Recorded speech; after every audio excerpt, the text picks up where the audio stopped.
At so ayan, hi guys, welcome back sa channel natin at ito na nga si episode 42 para dito kay Kalbo natin. At ayan, kung bago ka pa lang sa channel natin, huwag mo mag-subscribe at pakipindot na rin ayang notification bell para ma-update ka every time na meron tayong bagong upload. So yun na naman po at ulit, ay huwag na nga natin patagalin pa. Simulan na natin yan. At nung sa nakaraan, ay dito nga tayo natapos sa galit ni Child Emperor dahil minamak nga siya rito ni Phoenix Man. So kaya ayan, bigla na nilabas ngayon yung pagkarami-raming mga sandata niya. At now, ang continuation niya is dito naman na. So ito, dali-dali, inatake kaagad ni Child Emperor at si Phoenix Man. Grabe, kala mo talagang tinadtad niya dyan Itong si Phoenix Man at pagkatapos nga niya is bagsak ngayon dyan.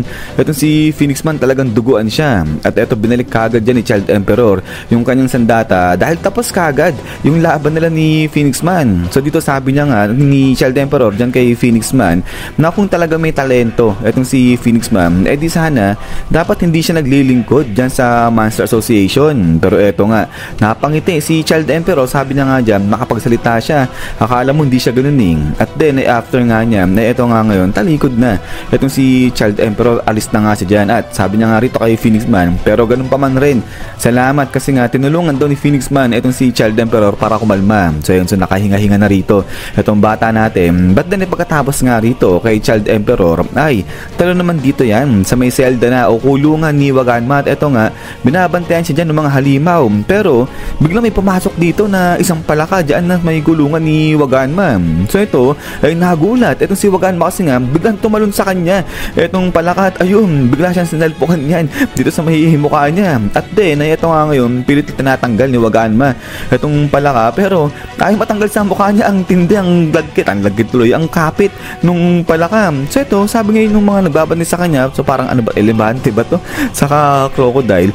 Ano nangyayari? Ba't ang parang ang gulo mo dyan? Sabi nila dito kay Waganma. At then, ito ngayon, sabi nito ng mga halimaw dito nung crocodile na parang pasaway itong batang to Pwede bang kainin na lang nila yan? Sabi niya ganyan. So ito sagot, itong halimaw na babae, sabi niya nga dyan na di niya alam. Pero siguro baka pwede na kasi nga yung mga hero, kinagat naman na daw yung pain. So ibig sabihin, sumugod naman na kasi yung mga heroes dyan nga sa base nila. At then, ito nga maya-maya, biglang napansin ng babaeng halimaw na to na parang biglang may usok na dyan sa area nila. But then, ito nga, sabi niya, teka lang, wag niyong singutin yan kasi nga ito, dumami na, lumakas na yung usok din sa paligid nila. Pero ito nga, na-inhale na yan nung crocodile at saka nga nung elepanting halimaw. At pagkatapos nga niya, na ito, biglang lumakas pa yung usok nga dyan. At ito ngayon, bagsak yung mga halimaw dyan. At ito nga, labas na ngayon dyan itong si Child Emperor. At ayun, nilabas niya na rin dyan itong kanyang circular na chainsaw. At pagkatapos nga niya, ay ito, chinainsaw niya na itong ang selda rito ni Waganma. At then, ito nga ngayon, pasok na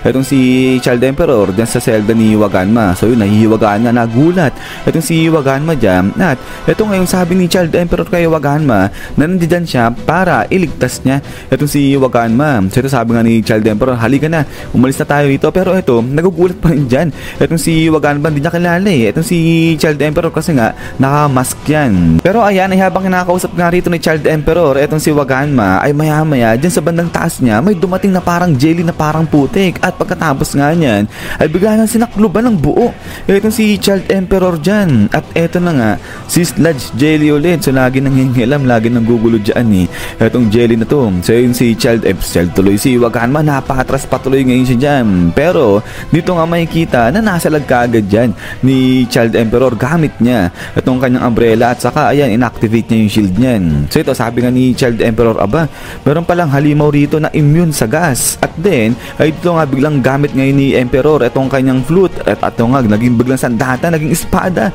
itong kanyang plauta. At pagkatapos nga niya, ispang-pangala, sige. So dito pinaghihiwaan niya dyan, in-slash niya itong si Sludge Jelly. But then, ay ito nga, wala nangyari, naging normal lang dyan itong si Sludge Jelly. Ito nga sabi ni Child Emperor, aba, hindi gumagana yung mga hiwa-hiwa sa kanya. At then, ay ito nga pagkatapos niya, biglang ginamit naman ni Child Emperor itong kanyang parang drill. So ito, pinagtutusok-tusok naman dyan itong si Sludge Jelly. Pero ito nga, ganun pa rin, hindi pa rin tinatablan itong si Sludge Jelly. Sabi niya nga dyan, kita mo ba, hindi nga ako tinatablan ng mga slash mo at saka ng mga stab-stab na ganyan. So ibig sabihin raw nito, ibig sabihin naka-jackpot itong si Sludge Jelly kasi nga makakapatay siya ng isang S-class hero. Pero ito nga maya-maya, bigla may tumusok rito sa katawan nito ni Sludge Jelly. Sabi niya nga, teka, ano to? Sabi niya ganyan. At then ito nga, biglang sabi dito ni Child Emperor. Ayan, gas yan. At sabay ito nga biglang hinagisa niya dito ng posporo na may apoy na. Ito yung si Sludge Jelly at pagkatapos nga niya, boom!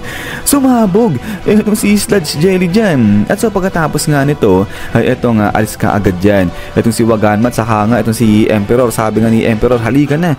Umalis na tayo kaagad rito. So ito, takas na dyan itong dalawang bata. At ito ngayon, habang naglalakad nga sila dyan, sabi nga ni Child Emperor, sige, pwede mo nang tanggalin yung palakay ang mask mo dyan. At so ayan, ay ito nga, biglang salita naman itong si Waganma. Sabi niya nga dyan, pero nagugutom na ako eh. Sabi niya ganyan. So kaya ito si Child Emperor, binigyan niya ng jelly. O parang jelly ace yan, nutrient jelly ace. Ayan, ito si Waganma. At ito sabi nga ni Child Emperor, since na nagmamadali sila at saka risky masyado dyan sa lugar na yan, so kaya kung po pwede, kumain itong si Waganma habang naglalakad. At so after nga niyan, ay dito nga ngayon, biglang salita itong si Waganma. Sabi niya nga dyan, ikaw si Child Emperor, diba? Isang S-class hero. Ba't sobrang tagal mo naman? Medyo nakakainis. Sabi ng ganyan, so nagreklamo pa. Etong si Waganma dyan. But eto nga, biglang tingin ng masama. Etong si Child Emperor kay Waganma. Sabi nga dito ni Waganma, pasensya na, sabi ng ganyan. At then, eto nga ngayon, ay biglang may napansin nga sila na anino rito. So dito tigil yung dalawa sa usap. At eto ngayon, biglang nilabas ni Child Emperor itong isa sa kanyang mga kagamitan. At sabi niya nga rito na mas maganda nito o mas mabuti na maging maingat sila sa mga bawat pagkilos nila rito. So kaya nga eto ngayon, sinetap na ni Child Emperor itong kanyang octopus na parang tangke at ito kinokontrol niya na nga ngayon niya at pinapunta kung nasaan yung anino. At pagdating sa may anino, biglang tumira ng pagkalakas-lakas itong kanyang tangke na napakaliit. So dito nagulat itong si Waganma kasi ang lakas ng tangke dito ni Child Emperor ang liit-liit niya. But then ay pagkatapos nga niya is boom! Dito bigla naman may bumawi, inatake rin itong tangke ni Child Emperor. Eto sumabog na nga dyan yung mini tank ni Child Emperor at nagulat talaga ng gusto dyan etong si Waganma. At then eto nga ngayon labas na dyan etong si G5. Sabi niya nga dyan, isa ka palang hero pero di mo na kailangan magpakilala dahil mamamatay ka na ngayon. Sabi niya ganyan. Pero eto biglang kuha ulit nga ni Child Emperor itong kanyang plauta at sinabi, isang mechanical na halimaw. At then eto nga bigla nang hinipan itong kanyang plauta at ayun, mula sa kanyang bag lumabas dyan etong apat na parang mini na rocket launcher. At eto nga biglang tumusok yan dyan sa apat na sulok rin kung nasaan etong si G5. At pagkatapos nga niyan ay eto nga labasan ngayon yung mga kable dyan sa mga parang rocket launcher nga ni Child Emperor. Pagkatapos nga nito ay kinuryente niya etong si G5 dyan.